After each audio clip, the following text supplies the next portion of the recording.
Hi guys, today we're going to do lesson 13.3, which is problem solving using the area of a triangle. For these lessons, what we're going to be working on is combining your skills with solving equations and now using these geometry formulas. So what we're going to do is we're going to go through, set up our problem, we're going to plug in what we know, and then we're going to have to solve for one of the variables in the equation. I just wanted to take 1 second to remind you guys that for all of the Go Math lessons that we do, you can log into your Go Math account, and if you're having trouble with the topic that we're on and the videos are still not helping, you can go on and there's the math on the spot videos. So whatever lesson that we're on, you can watch the math on the spot and it will walk you through the whole thing. You can also access the interactive student edition from there. Okay, so let's get started. So for this problem, we have the Hudson High School wrestling team just won their state tournament and they've been awarded with a triangular pennant to hang on the wall in the school gymnasium. The base of the pennant is 1.5 feet long and it has an area of 2.25 square feet. So when we find the area of a triangle, we use the formula. Area is 1/2 the base times the height, right? So what you notice here is that we're given the base and we're given the area. And what we're supposed to find is the height. So it's a little bit different than what we've been doing in terms of geometry. But the good thing is it's nothing different than solving a regular 1 or 2 step equation, okay? So I'm gonna use the blanks to set it up, but I'd like to show you a slightly easier way. The first thing that you're going to do is you're going to set up your equation. You always write your formula first. So it's 1/2 base times height. Those of you who are using base times height divided by 2, you can do that, but it's going to be a little trickier in these situations. So now what we're going to do is we're going to decide what we're given. So they're giving us the base, which is 1.5, and they are giving us the area, which is 2.25. So in your formula, you're going to replace the b with 1.5 and the a with 2.25. Okay? And then from there, what you're going to do is you're going to find 1/2 of 1.5 and then you're going to solve. I just wanted to show you off to the side. The way that I would have done this is I would have changed these decimals into fractions in this case, just because it would give me a little bit of an easier solution. So I'm going to set it up over here, 1/2 base times height, but instead of 1.5, I'm going to write 3/2, and you'll see why in a second. So, and the area is 2.25, so for 1 second, let's look at that. That's 2 1/4, right? So why don't we write that as an improper fraction? This is going to be 9/4.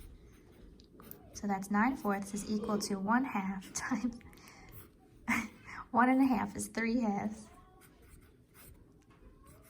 times the height. Some of you, actually most of you, prefer to work with fractions anyway, so this is going to be 9/4, and that's equal to, we're just multiplying these two fractions. 1 times 3 is 3, and 2 times 2 is 4. Times the height, okay? And now I just have a one-step equation here. I have 3/4 times the height is equal to 9/4. So to undo multiplication by a fraction, what we would be doing is dividing, but remember when you divide a fraction, you're really multiplying by its reciprocal. So we multiply by 4/3 to get rid of that. And what you do to one side, you do to the other. And this is the main reason here why I wanted to do it this way. The 4's cancel out. And you're left with h is equal to 9/3. And we know that 9 divided by 3 is 3. So the height is equal to 3. Now, if you really prefer to use decimals, I know a few of you are team decimal, you can do it this way. You're just going to have to take it off to the side, divide 1.5 by 2 like this. Okay, this 2 goes into 15 7 times, then you add a 0, and then 2 goes into 10 5 times, So this would be 0.75 height, and then you would divide both sides by 0.75. So you just have a little bit more complicated division to do over here. It really just depends on what you prefer. You would have to move these decimals over, and then you'll end up getting 3 either way, okay? So that choice is yours. Okay, so the process one more time is just read the problem carefully, identify which pieces of your equation you're given, plug them in, and then you solve for whichever one is missing. So let's look at another example. The Your Turn says Renee is sewing a quilt whose pattern contains right triangles. Each quilt piece has a height of 6 inches and an area of 24 inches squared. How long is the base of each quilt piece? So again, we're dealing with a triangle, and they've given us the height and the area, and we need to find the base. Okay, so first thing I'm going to do is I'm going to write the area formula for a triangle, which is area is equal to 1/2 base times height. And now I'm going to write which ones I'm given. I'm given the height, which is h, that's 6.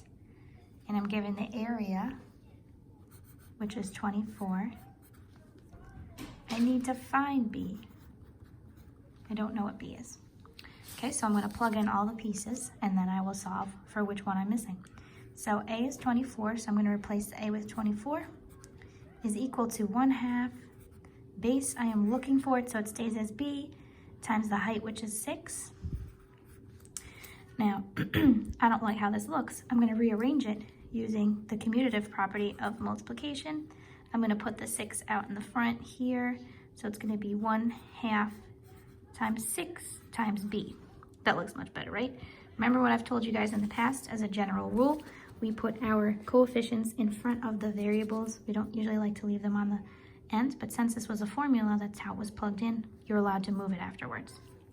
Okay, so now let's get ready to set this up. This is 24 is equal to 1/2 of 6 is 3. So this becomes 3b. And now look at this simple, lovely equation we have to solve.